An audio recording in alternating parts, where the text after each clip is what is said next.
Are we live? I think we're on. I think we are. This is it. Got rehearsal. Well, hello to the UK Crime Book Club. I'm TM Logan. And I'm Graham Bartlett. And we're going to be talking a bit about our most recent books. So for me, that's this one, The Dream Home, which came out, I can't do it the right way, came out at the end of February. And for Graham, he's got, it's on the wall behind him there. And he's got. I'm completely surrounded by images of my books. So should we do a little intros then, Graham? Do you want to go first, or shall I go first? Okay, yes, so I'm Graham Bartlett. I'm the author of the Joe Howe series, which I've shamelessly got on a poster behind me. So not to remind me of the titles, but to remind you of them. So Bad for Good, Force of Hate, City on Fire. I write there, they're published by Allison and Busby. City on Fire came out a week ago, just over a week. No, 2 weeks ago. 2 weeks ago. It's going down quite well, apparently, so that's good.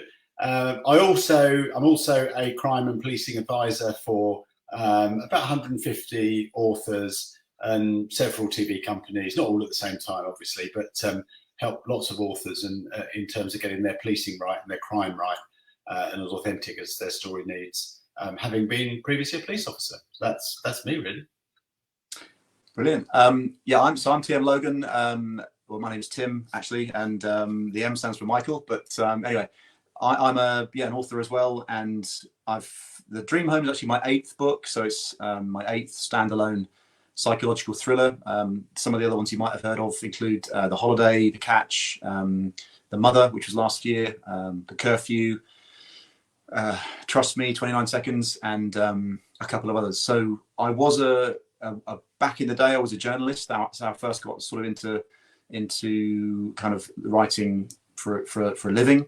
And then the first book of mine, which was Lies, came out in 2017, and I've had a book every year since then. A couple of them have been made into TV shows. That's The Catch and The Holiday, and the most recent one and a few other ones before that did make the Sunday Times bestseller list. So that was a sort of great moment. And The Dream Home, as I said, came out in 29th of February, leap year day, and it's my most recent one. So I'm just very excited to be here. I've never spoken to the UK Crime Book Club before, and it's good. I've got my beer here, and I've got some questions for Graham. So I'm not sure. What did we say? Am I going to kick off, Graham? Are you I think you're going to kick off. Yeah, it's like being back in the old day, being interviewed by a journalist now, like a press conference, apologising for something that Sussex Police have done wrong. But I'll try not to apologise too much. We'll get to the apologies later. But, okay. All right. Yeah. I started off working for the my local paper here in Nottingham, the Evening Post, and then after that, I did do a stint on the Daily Mail. But that was a long time ago. So and I won't throw you any Daily Mail questions. But, well, maybe I will later on. But call me a snowflake or anything.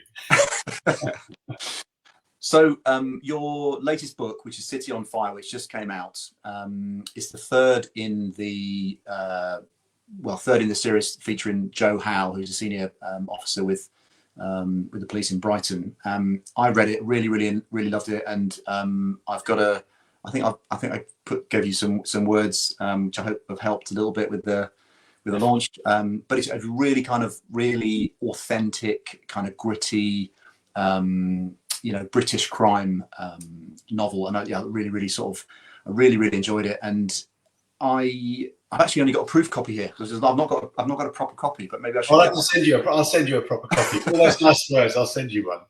There's the kind of like the sort of cover on the back there, but I wondered if you could talk us through a little bit about the sort of the origins of the story, where it came from, and the spark either for Joe, the character, and kind of this is their kind of third outing, or perhaps this story in particular, which is really focused on one particular sort of area of policing.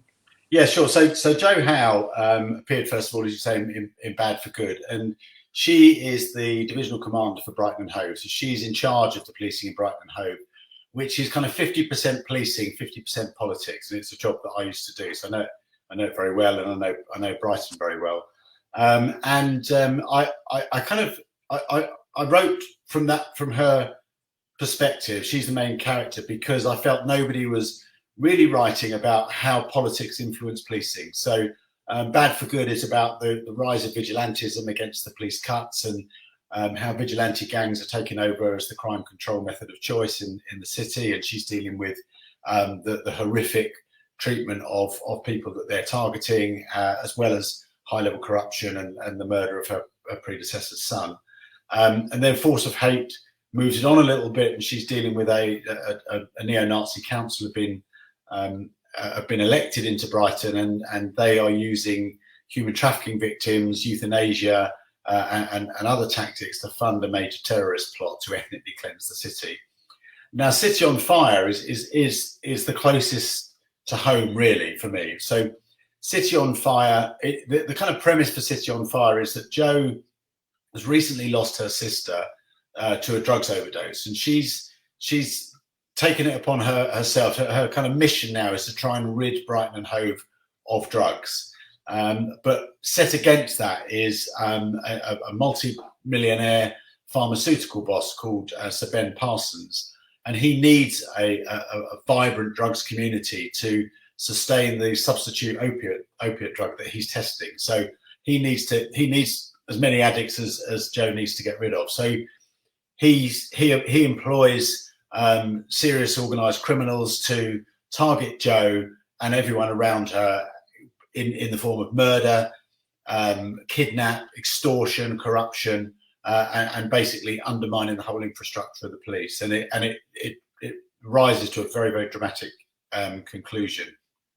The reason I say it's closest to home is I've never had to deal with that level of interference. But when I was in the police, Brighton and Hove was the drugs death capital of the UK. It had the highest opiate users amongst the 18 to 25-year-old population.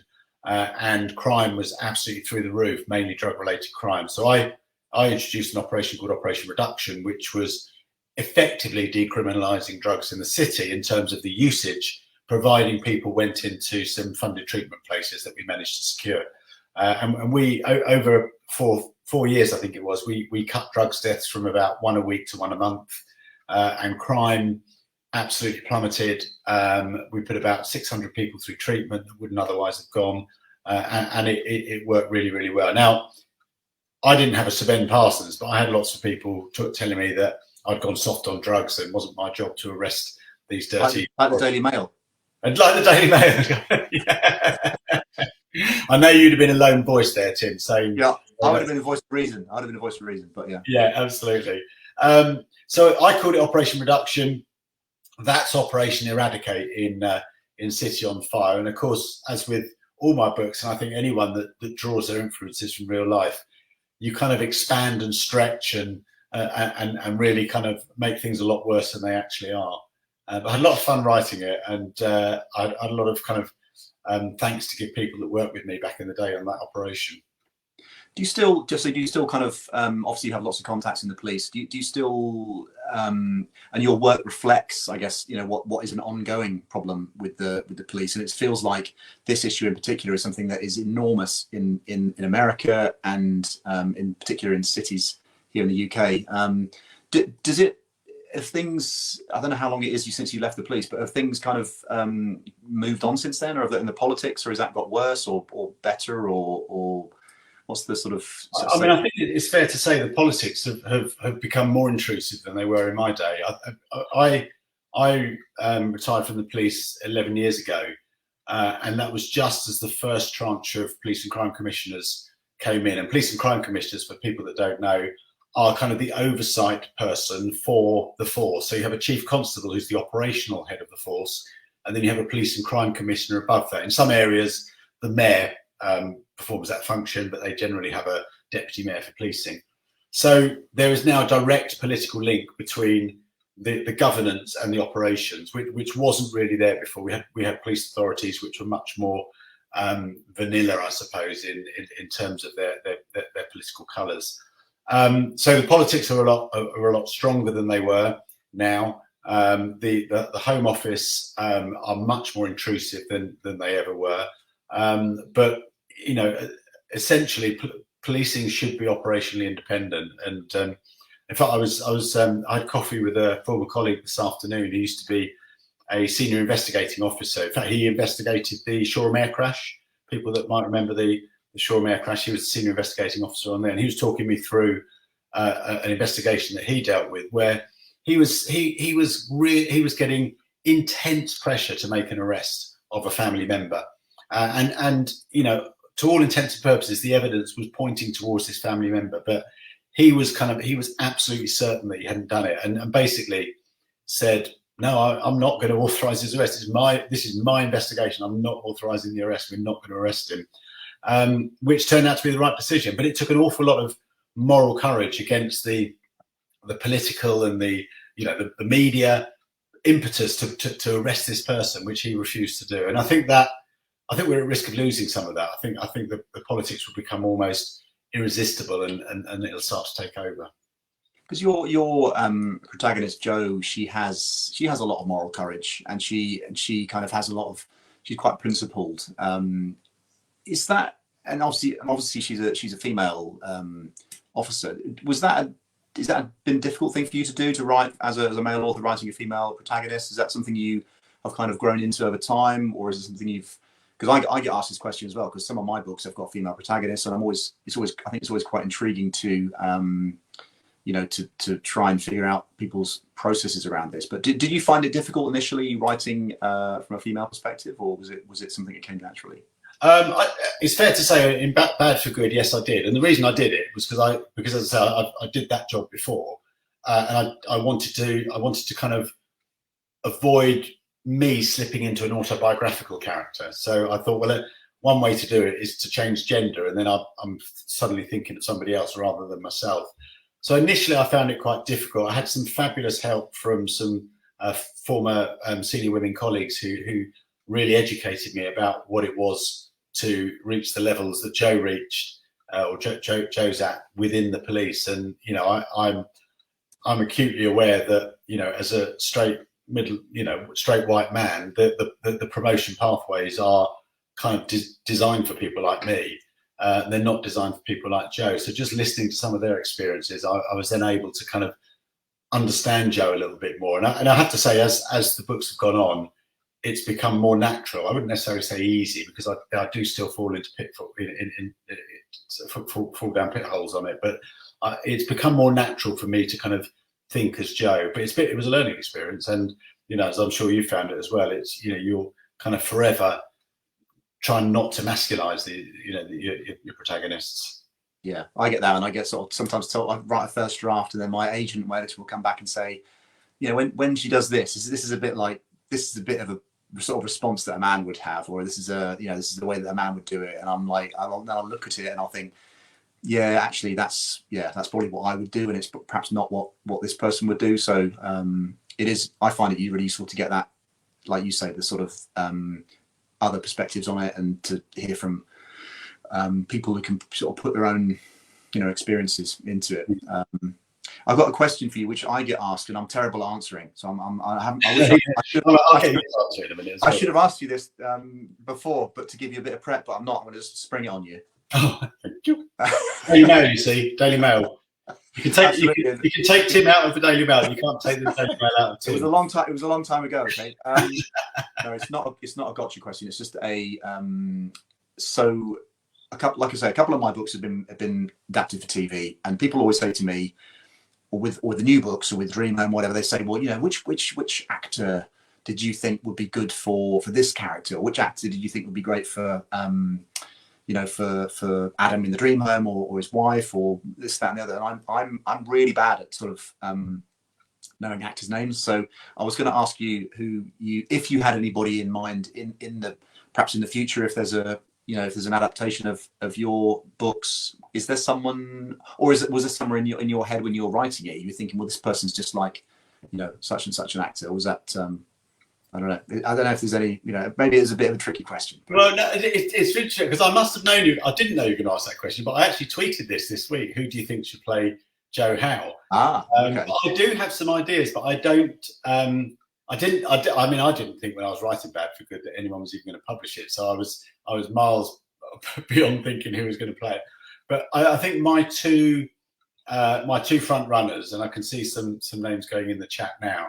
But my two front runners are Keely Hawes and Nicola Walker.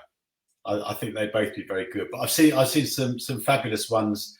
Saran Jones was put in one of the tweets this week, and some actors that I've not heard of, but then looked at them and thought, oh yeah, they could do it as well. So I was almost tempted to sort of have an online audition for them, but no one's commissioned it yet, so it's probably a bit moot for that. What about you then? I'm going to throw that back on you. Well, Adam and Jess, they're interesting characters, aren't they? Both of them. Yeah, I mean, like I said, I when I first had this question, I think I was, I'm always kind of scrambling around and think, because I watch a certain amount of stuff on Netflix and on BBC and Prime and what have you, but I'm quite bad with remembering people's names, the actors' names, and I think for Adam, so he's probably early mid 40s.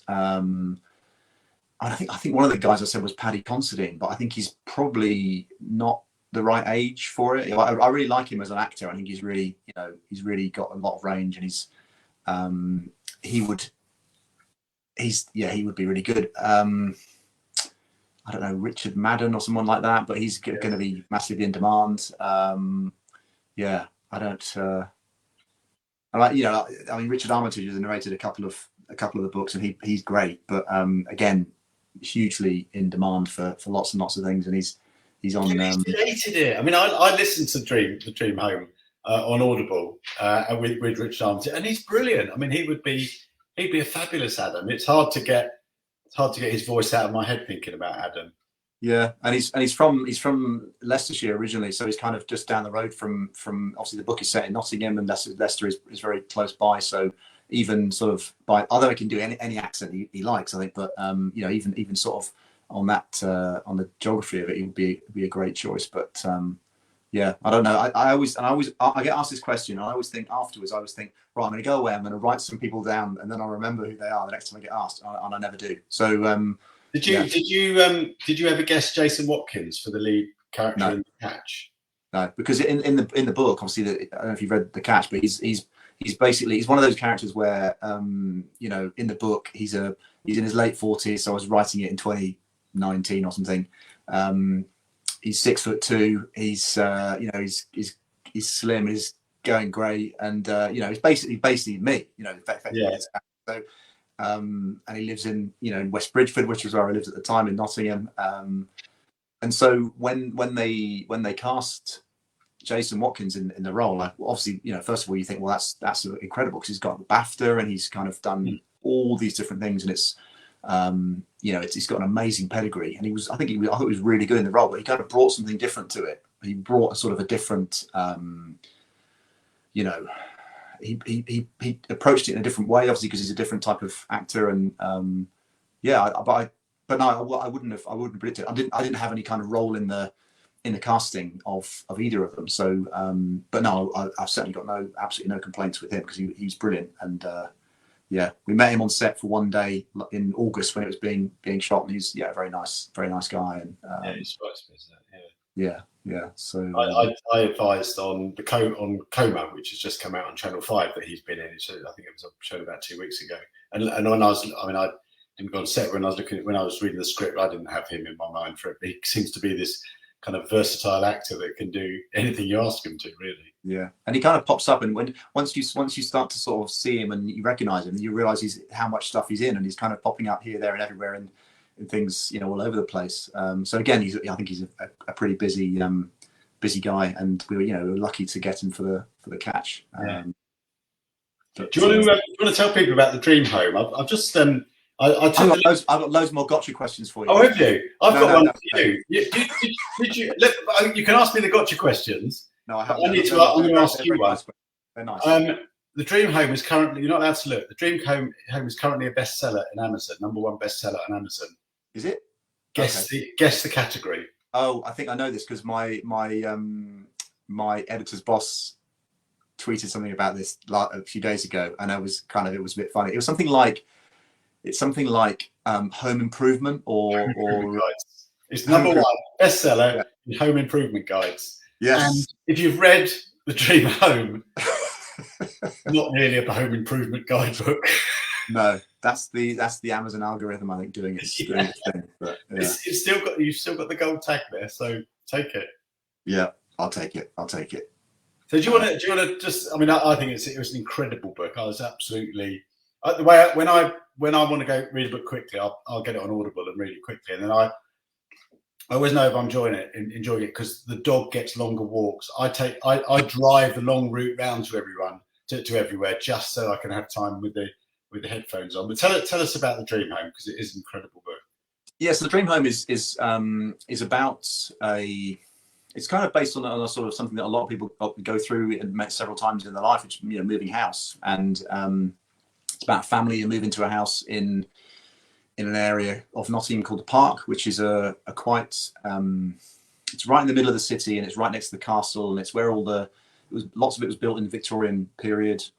Lots of these houses built for sort of factory owners and mill owners and people who are sort of the landed gentry and so on. So and it's still got a bit of that kind of reputation. So this family they're quite surprised when their offer is accepted, and they find it, this is right at the top of their price range. Anyway, this house is amazing, and it's kind of 6 bedrooms and loads and loads and loads of space, and it's a lovely house. But on the first day, they're kind of exploring it and getting moving out some of the rubbish that's been left behind. And Adam, who's the dad, finds on the top floor in one of the bedrooms, he finds a concealed door, and which is very, very well hidden, and he only sort of finds it kind of by chance.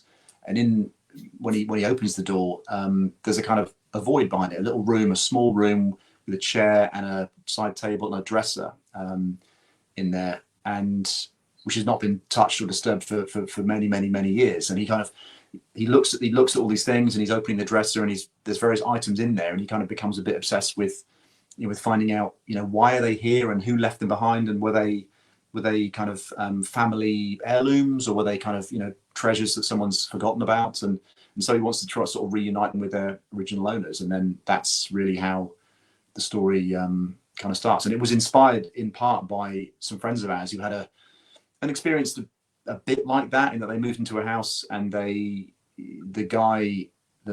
dad is an architect, and so he's kind of looking around his house, and he's looking at all the rooms and the dimensions of the rooms, and he figured out that one of them was kind of the wrong shape or the wrong size, and so he did discover this behind a sort of false wall or panel, and behind that there was this void, this room that had not been, I think it was about 4 foot by 6 foot, which is weirdly is about similar to the one in the book. And this place had not been touched. It's also been put there for whatever reason and forgotten about. And it was only when he kind of found it by chance that he kind of rediscovered it. So, but yeah, that's the Dream Home. The Dream Home is really kind of goes from there, and then it obviously takes kind of thriller kind of twists around why these things been left behind. So there's a watch, there's an old pair of glasses, a scarf, a wallet with some monogrammed initials on it, a dog collar, and a couple of other things. And yeah, it's kind of he's a bit like me. Adam, the character in this is Adam, and he's very sort of curious, and he doesn't like unanswered questions. He doesn't like mysteries. He doesn't like not to know things. And so he sort of sets about to try and find out why these things are there. And obviously there are quite dark consequences that come from that, because it's a thriller. So, but I'm glad you enjoyed it. It is incredible, and it kind of it's strike me. I mean, I know we were chatting the other day, and you said that he's very like you.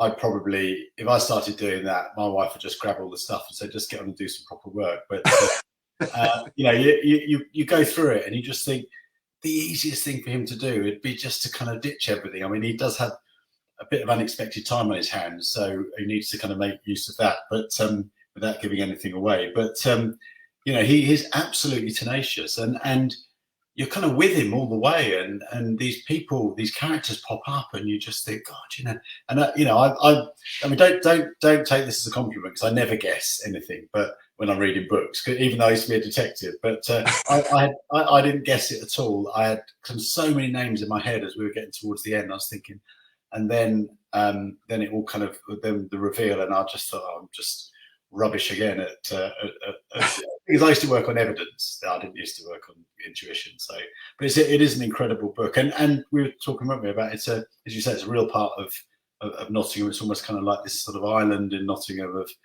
of wealth and well-to-do people, and which only has kind of one road in, one road out, as you were saying. So yeah, it's a kind of a strange setup, and it's just not the sort of place you would stumble across really by accident, because you need a reason to go in there, really, because they've certain number of the road. There's not many roads, but they've arranged it so that you can't cut through. There's no real route through to take shortcuts to the other parts of the city. So you need a reason to be there. And I think I first went there as a reporter on a post back in the probably the 90s, late 90s, and then went back some years after that. My son was playing tennis, and there's a couple of tennis clubs there. So I would take him in, and you kind of drive around, and you look at this place, and you think, my God, this is, these houses are absolutely enormous, and they're all different. They're all kind of unique, and they're all been built by these Victorian architects. And it's because it's in the middle of the city. Obviously, the neighborhoods around it you've either got the city centre, or you've got kind of a student neighborhood, and then you've got quite an inner city neighborhood. So it's really, really different, distinct from the places nearby. And so I just thought this would be, when I had this idea for this story about the house, I thought that would be a great place to set it. And it's the third one I've set in Nottingham, and yeah, it's nice to be able to do it, because I can just get on the bus and go and research by just walking around for half an hour to an hour, and take some pictures. And it's easier than when you set a book miles and miles away. Although my next book, the one I'm writing now, is set in Reading, which is where in Reading in London, which is, I was born in Reading, grew up there, and then was a student in London and worked in London for a bit. So it's going to be, because many of my books are, the settings are places I've lived or known about or have worked, whatever. So this is kind of following that pattern to a certain extent.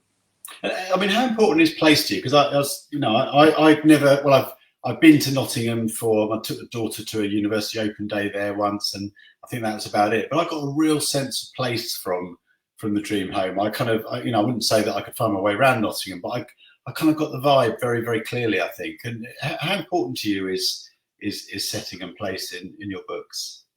I think it varies according to for the dream home. I think it's quite important, because obviously it's all about really the place and the history and the things that have been, lots of these houses have all of these houses have, any old house is going to have a bit of story of its own and a bit of history, and some good and some not so good. But for this, I think it was quite important, because also with the park, because it's, as I say, it's quite quiet, and you don't have a lot of traffic, and the streets are quite wide. You've got these old gas lamps, which are, there's a couple of hundred gas. You don't have like proper electric lights. So you think, oh, gas lamps, that's lovely. It's like Narnia. But at night, they don't throw a hell of a lot of illumination, and there's not a lot of traffic. So it's quite a different, vibe at night. And yeah, I think my wife has said it at some point, because we did briefly look at a couple of houses in the park when we were looking at moving house. And I think one of her things she said about it was that she was like, I don't know if I'd want to walk around here on my own at night. I don't know. I mean, it wasn't to do with any particular incident or anything, but it's kind of, because it's kind of in the winter, I think, with those gas lamps, it's kind of it would have a little bit of a spooky vibe. Gas, and it's still gas at the house. Is it? Yeah, yeah. I mean, the city went electric in the 1930s, but because it's a kind of a little conservation area, and they want to do their own thing, they've stayed with the gas. So yeah, it's I think I don't know how many other places in the UK or in Europe have that, but I don't think it's many, because obviously it's. No, I've not heard of that at all. Yeah. But place in certain books, and the holiday place was quite important, because it was set in south of France, and I think I right at the beginning when I was starting to write, and I wrote a book set in America, and which didn't get picked up by anybody, and I spent quite a few years on that. And one of the bits of feedback was that, well, has Tim ever lived in America or worked in America? How well did he know America? And I kind of said, well, I've been, I worked on a camp when I was 19 there, and I've been back and forth. But so I was quite aware, I think, from that experience and that book, not getting any interest of how important it was to have a bit of authenticity and to know the places a bit better that you're writing about. I think obviously that comes through really well with your books, and it feels like you must know every single street of Brighton, don't you? Or Yeah, no, I do, and I kind of know the rap runs, and like you, I try and use Brighton as a character really in itself, because it's got such an unusual kind of it's just an unusual place. It's got so many kind of contradictions and extremes, and the whole kind of. And I used to say that on a Saturday we used to police 7 cities in one day, because the way it used to kind of churn through from sort of 6 o'clock in the morning to 6 o'clock the following morning, so I definitely use Brighton as a character in that, and I try and kind of show people parts of Brighton that they might surprise them. So just literally from the beautiful side to the depths of the drug dens, literally a street away, and I don't think I'm ever going to get a job on the Brighton Tourist Board. I think I'd probably blame that one. Thing is, my view of Brighton was always that it was quite a well-to-do. Obviously, maybe I don't know it that well. I've not been that often, but it always feels like it's kind of London by the sea, and it's kind of got that. So when you said about the stats on the drug deaths and stuff back when you were working it, I was quite surprised when you said that about the per capita drug deaths being highest in the UK. That's I think that's perhaps the side of things that people don't. No, and I suppose it's just, lots of cities have got that, but Brighton is just, I think, because it's quite a small city. You literally, as you say, you're seeing Brighton by the sea. I'm seeing 2 streets away one of the most deprived wards in the country, and I think the council deliberately steer people away from that side. It's all kind of pushed to the margins of Brighton, literally. And you come in on the train and you walk down to the seafront, and it's all sort of glossy, and there's fish and chips on the pier and candy floss and all that. And actually, you've only got to walk a couple of streets away, and it's a very different story. I mean, the kind of inciting incident in my book, it literally happens across the road from one of the busiest beaches, and it's in a real kind of drug taking hotspot, and I deliberately put it there just to show kind of how things can change very quickly. Yeah. So back to the gotchas. I thought I talked us out of those. I was going to say one of the things that I am a bit aware of, and I've got a couple of contacts here in terms of policing. Police procedural kind of elements, and there's a few things that I'll maybe run past people, and obviously I don't want to get things wrong with certain aspects of policing practice. But can I just say, nothing jarred in the dream home for me on policing. Okay. Nothing jarred for me.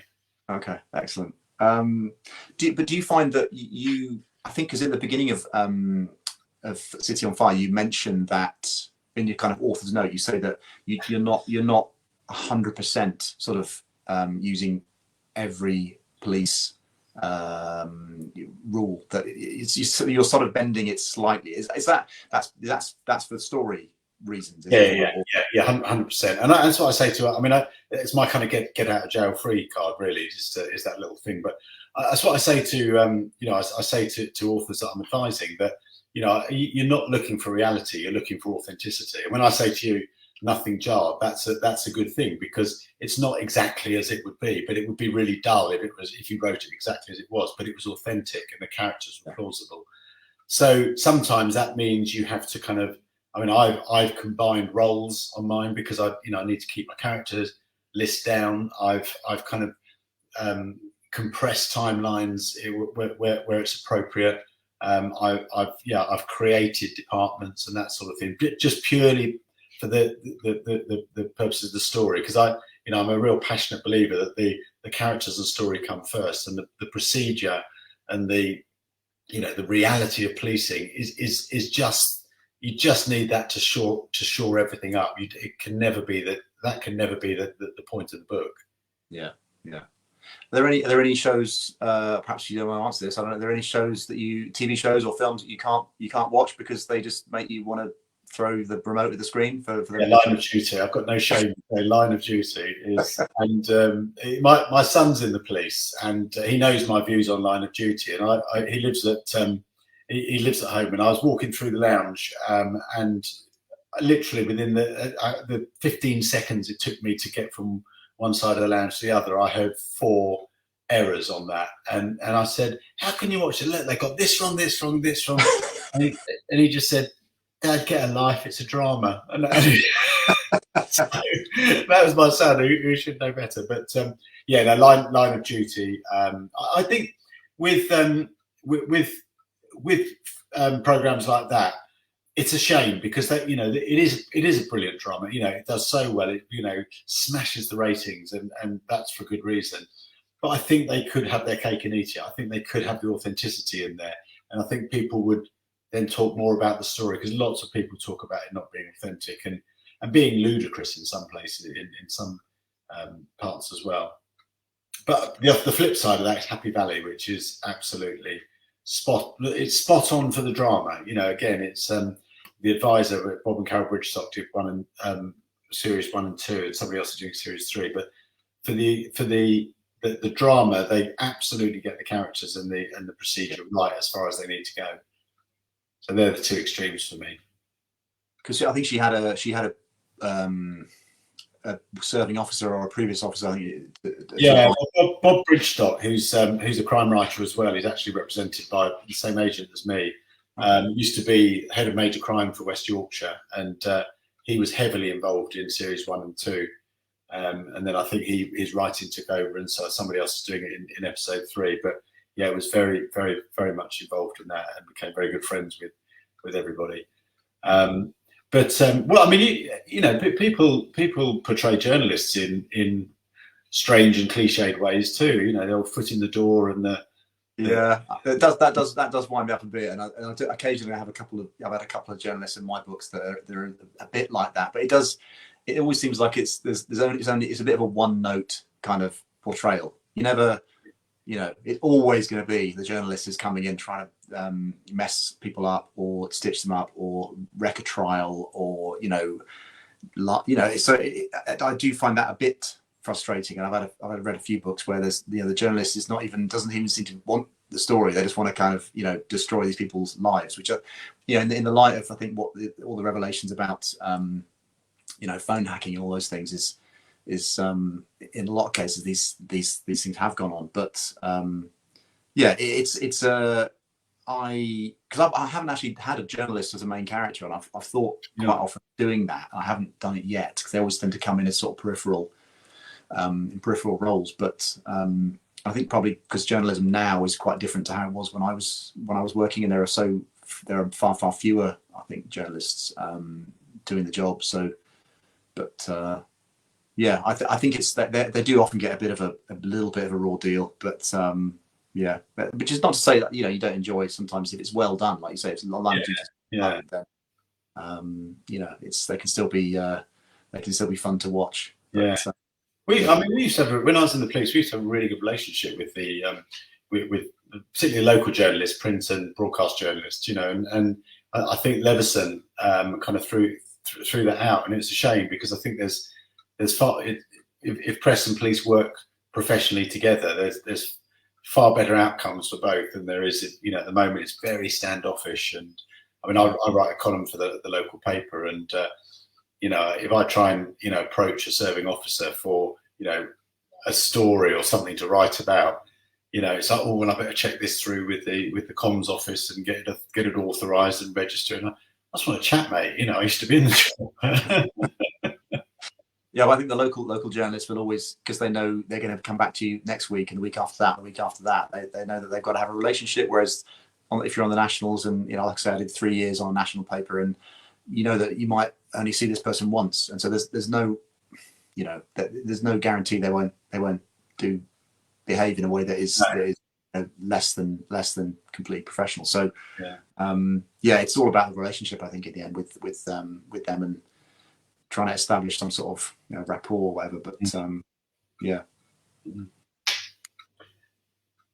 Do you want to talk a bit about writing routines? I'm trying to get need to get my chat up here so I can see some of the questions. I don't know if I'm definitely outvoted on Line of Duty. Once you get it out there, you'll see that I am lone voice on Line of Duty here. So I'm just going to shut up about that. So my writing routines are. I'll say it as if I'm having a conversation with my agent, as opposed to what the reality is. But you know, I try to write at least 1,500 words a day, and I tend to be able to do that. I can once I knuckle down, I can write quite quickly. I can, you know, sometimes, you know, 2,000 words a day, something like that. And when I wrote Bad for Good, I was kind of writing, stopping, going back, editing, writing, stopping, going back, editing, writing, stopping, going back, editing. And then I did a John York. It was actually a screenwriters course, but I never intended to be a screenwriter. John York story for screenwriters, and it taught me the 5-act structure, and you know, how to, you know, what the plot points should be, how they you know, how the act should turn, and it was a really good course. And I was in the middle of writing Force of Hate at the time, and I thought, well, I'll go back and I'll just restructure Force of Hate, you know, in that way. And I found it a lot easier, and I wrote it a lot quicker. And so now when I'm writing, I just, the first draft, well, first of all, I have a plan. I'm not a kind of planner, but I do have a plan which kind of says what the key points are in each act, and you know, what the inciting incident is, and what's going to happen at midpoint, and all those sorts of things. And then I kind of use that as kind of that sort of stuck over there, and I just refer to it, and then I kind of freeform a little bit in between. So I don't know exactly how I'm going to get from there to there, but I kind of work that out, and I let the characters talk to me, and then I go back. So I write that through. I don't read anything back at all, not even the following day, and then go back at the end, and I go through it methodically, trying to tightening things up, seeding things for later, twists particularly. I might get rid of some characters or some minor storylines, and that really sharpens it for me and brings it, usually because I always overwrite the word count as well, so it then brings that down. And I find that works for me. It's not, you know, we all have our own different ways, but yeah, that's how it works for me. So what do you, if you write 1,500 words a day, how long would that take you normally? Because I know you've got lots of other demands on your time with the consulting and all that stuff. 1,500 words probably just take me about over an hour. 1,500. An hour? Yeah. 50. Yeah. Oh, okay. I need to speed up. No, about 1,500, about an hour and a quarter, something like that. So it's really rough, you know. It's not. I'm not kind of, at this point, I'm not thinking about the prose. I'm not thinking about the. Where's he going? Sorry, I'm just turning my lights on there. He's got to write 1,500 words. I'm just writing down, Graham, 1,500 words in an hour and a quarter. So yeah. Okay. Yeah. No. But I kind of do it in the knowledge that, you know, there's going to be a lot of editing to go. But I was talking to Jo Callahan about this, and she says that she's a lot more of a planner, and so she kind of, you know, I don't spend any time really on the plan. I just kind of, you know, jot it down really, and then I just kind of blur it out. So that 1,500 words is really rough, and then I go back to it and smarten it up. Jo says that she spends less time at the keyboard because her plan is much more intact than mine. Yeah. What about you? Obviously, well, well, I mean, it depends on where I'm in the cycle. So when I start off, so I normally start in January on a draft, and I'll be averaging about 1,200 words a day or something, plus whatever else I'm doing. And then as you get into the process, then it increases. So I'm now kind of on a sort of 1,500 a day, and then because I want to deliver in the first week of June, so most of May will be quite busy, quite sort of crazy month, and then I'll be doing probably upwards of 2,000 to 2,500. I've just looked at my sort of records for the last book, and I think the most I wrote in any one day for that book was 3,500. But that's probably the most I've ever written on any book in one day, and that's like 3 days before the deadline. So obviously, you know, that's how my brain works. But yeah, normally it would be 15. Yeah, 1,200 to 1,500. But I find I've recently found, because I've read a book which kind of articulated this process, which is it's actually called 2K to 10K, and it's kind of by this indie author who has an absolutely phenomenal output. But she basically says what you got to try and think about doing is separating the thinking part from the writing part, which basically means don't be you know, and obviously works for some people and not for others. But I think it's, for me, it's just working that you think about, spend 15 minutes thinking about the skeleton of this chapter or scene or whatever, in the starting and the ending and a few of the key points, and do that, and then write it. Don't be trying to think of it up as you're writing it. And I've found that has really kind of helped me to increase my sort of output per day, because I've kind of got more of a bit more of a kind of a skeleton to hang things on when I'm starting off. It just seems to make things a bit quicker. I mean, I think everybody's different, and everybody has a different approach. And yeah, I always remember Will Dean. He wrote the Dark Pines books and the Tuva books, and he's written lots of other books since. But he said, when I saw an event with him once, and he said, yeah, I write the first draft in a month, and then I spend 4 or 5 months editing it. All right, okay. And so that's his process. He's just absolutely hammering it for 4 weeks or whatever, getting that first draft down, and then all the work is kind of in the stages after that. So, but again, I think that's one way of doing it. And I think everybody has probably different approaches. And I think that's the answer. That's the thing, is that you just got to do what works for you. I mean, I do recognise that kind of thinking time, writing time, because if I'm stuck on something, I'll go for a walk or something, and if it comes to me, I can then come back and really, I'm much more productive. I mean, 3,500 words is an awful lot to write in one day, and I couldn't do that. I could never do that in one sitting. It's not a fun day, and it's kind of literally the week before deadline. I'm just kind of like, really not just trying to get it down. But you must have written quite a lot in your policing, certainly in your senior policing roles. Were you doing a lot of writing then as well, or? Yeah. Very obviously very different kind of report writing and writing policies, and not so many statements and things. Or sometimes if I was like running a big operation that's gone a bit pear-shaped, you'd end up writing a very long statement about what you did and what you decided and that. But and sometimes that the pressure was on there. So I think that, because I'm not really a touch typist either, but I think that's where the speed comes from. Sometimes you've got to get stuff down very, very quickly. Yeah. But I think you just got to find your own groove, haven't you, really, and work on it. Before we go to questions, should we just sort of say that Tim and I have put our names up there because you're probably struggling to tell us apart. At bloody Scotland last year, I was in the green room, and I can't remember what's that really nice chap who runs it. I can't remember his name. Can you? I know who you mean, but I can't remember his name. Yeah, he came up to me and he said, "Oh, have you met Steve? Have you said hello to Steve yet?" And I was doing a panel with Will Hussey and Tina Baker and Bob. That's it. Thank you. I put that in there. Bob. Yeah. And I wasn't doing a panel with Steve anymore. And I went, Steve, yeah, Steve Kavanagh. Have you met Steve Kavanagh? I said, yeah, no, I've seen, Steve. I've met Steve at other festivals. Yeah, I know Steve quite well. So you're all geared up then for later. I went, am I on a different panel than I think? I mean, you are TM Logan, aren't you? And I could have hugged him, because obviously Tim is decades younger than me, slimmer.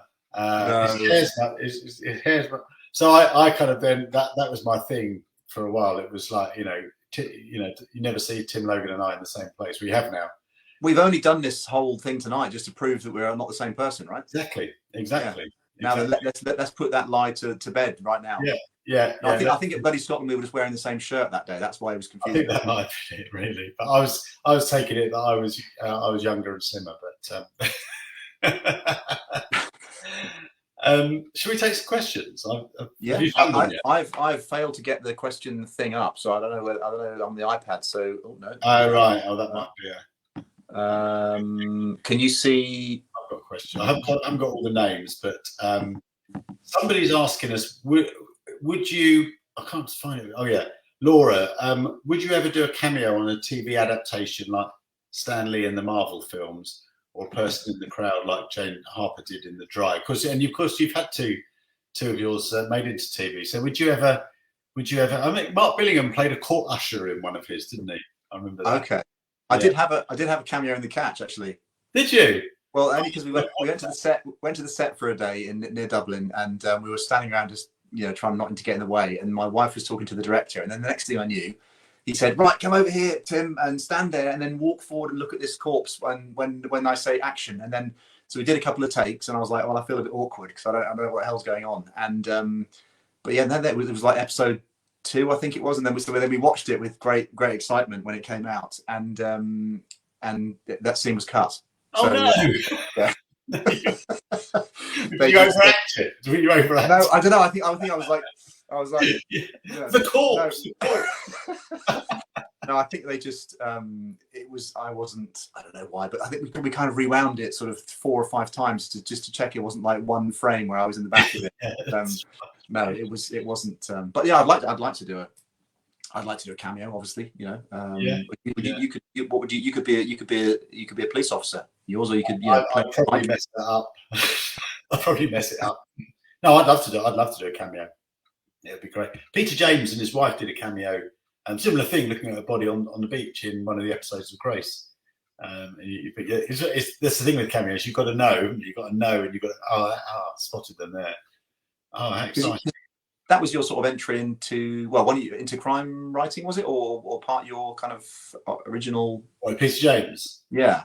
I mean, because I knew Peter when he used to come and visit the police, and then we wrote Death Comes Knocking when I retired, and he still helps me on my books, and I still help him on his books. So that's how I kind of became an advisor, really, because everyone found out that I was helping him, and came and knocked on my door 150 authors later. There's another one here. Who would you play in your own books and each other's? Or in each other's? Who would you play in? Who would you play? You go first. I would play in my book.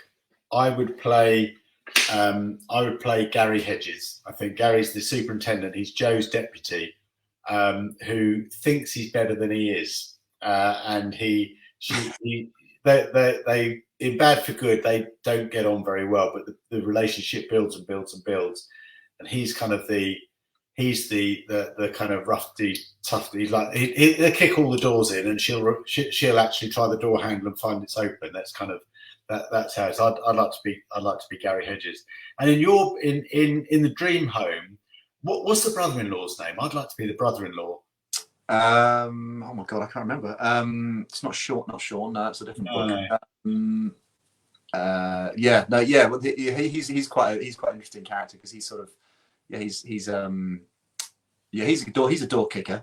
Yeah. I like that. Is it the pub or the coffee shop where they hoodwink that bloke to come into is it a pub or a coffee shop? But I'd love to play that scene. That would be yeah, he's one of those guys who's quite a physically intimidating character, and not violent, but he's kind of his body. He just looking at him makes people calm down. I think that's he's kind of got that vibe. So but I don't know who I'd play in the Dream Home.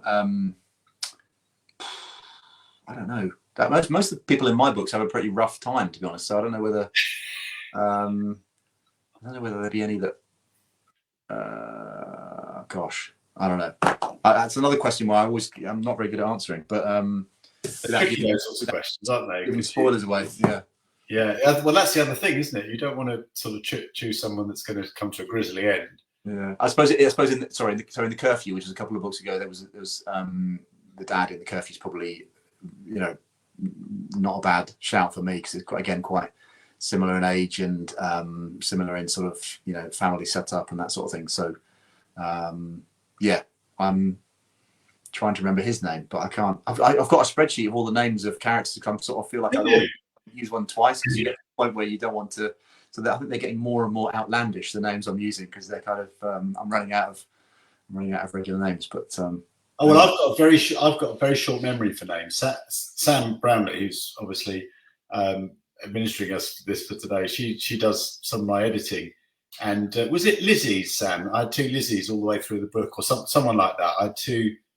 It was a name that I used, and I had no idea. And I sent it off to Sam, and I said, "Go on, then, do your worst." And she came back and said, "Do we mean to have 2?" She's very polite. Do we mean to have 2 of these characters? But so yeah, no, I'm not very good at remembering names. I can't see all the names on here, but somebody said, "Tim, you've achieved what most authors want to achieve." Trevor, that's right. It's Trevor. Thanks, Sammy. It's Trevor. 2 Trevors. You've achieved what most authors want to achieve. So what's next? A dagger? Well, hopefully not a dagger in the back. No, a dagger. Yeah, I mean, that would be amazing. And they actually have this year. I think it is not too long ago. They've actually introduced a new category of the daggers for psychological thrillers. So I'm sort of, when I saw that, I was like, I had a little lift, because I thought, okay, that would be, obviously there's a million authors out there who are all kind of writing great books, and there's lots and lots and lots of competition. But one day that will be amazing to even, or to be even. So yeah, I think next year is the first, because I'm on the board of the CWA, and I think next year is the first year they're going to award it. So I think the submissions are open now so you never know, the Dream Home might be submitted. But it's interesting, isn't it? What people define as success. It's you can get all kind of screwed up about awards and bestsellers and all that, and it's interesting what success means to writers. You kind of have to work that. You have to work yourself through it. Work that out for yourself, really. What you achieve. Because in a lot of ways, I mean, I feel like even doing what I do is sort of, this is the kind of the reward. Even just being able to write every day and having a book come out every year and having a great publisher, and there isn't really any part of it that I don't like. So I feel incredibly lucky to be doing it, and so yeah, it's a dagger will be great. And I've not really been in the running for any of those sort of things yet, but who knows, in the future maybe that will be something else to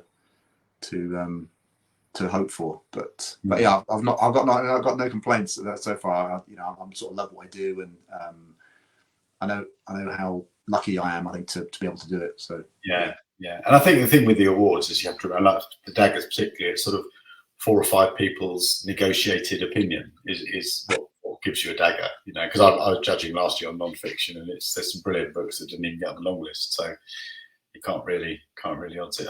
Sam's put a thing in the chat here. Thank you both so much for a brilliant hour. So I think is that our cue, do you think? I don't know. I was going to ask what's next for you. What's your next? Are we allowed to talk about that or not? Oh right. Well, I'm writing. I'm just taking a bit of a break from Joe at the moment, because I want to write more of a kind of international organised crime thriller, which I've started. Well, I have written it, and I'm just going through the editing stage at the moment. So I'm writing it out of contract, which means that I haven't got a deadline that keeps me glued to the desk, which is a shame, because it sounds like I work like you. You could work well to deadlines, but so that's next up for me, and hopefully be able to say more about that in the not too distant. What about yourself?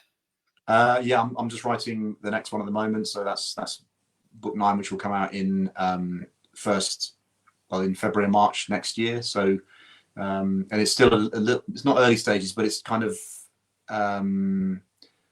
Yeah, I'm a bit behind. I hope my editor isn't watching this, because I'm a bit behind on the word count and stuff, because we moved house in January, and it's kind of all been a bit of a rush. But yeah, I will get there. But it's in case the editor is listening, he will get there. He promises. It's it's another psychological thriller about a missing teenager. So I don't want to say too much more, because I feel like I'll right.